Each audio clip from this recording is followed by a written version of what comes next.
damu ya Yesu inapoingilia kati, hakuna agano linaloweza kuendelea kukushikilia, kwa sababu hili ni agano lenye nguvu ambalo Kristo alikufa mwenyewe na akafufuka kwa ajili yako na akatangaza uzima. Pawe na uzima nyumbani kwako, pawe na uzima kwenye ardhi yako, pawe na uzima kwenye ukoo wako, pawe na uzima kwenye huduma yako.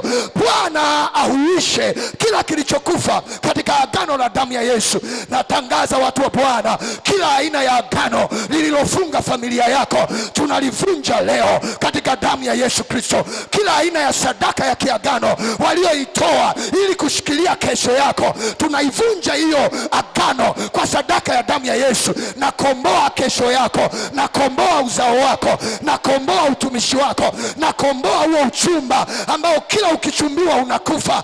Saa hii huo uchumba hautakufa. Mungu akupeleke na kwenye ndoa korobosaka, hazitaharibika tena hizo mimba zinazoharibika, maana zinaharibika kwa sababu ya maagano. Lakini hakuna agano lenye nguvu kama agano la damu ya Yesu. Acha likomboe ilo tumbo la uzazi lililoshikiliwa katika damu ya Yesu Kristo. korobosika.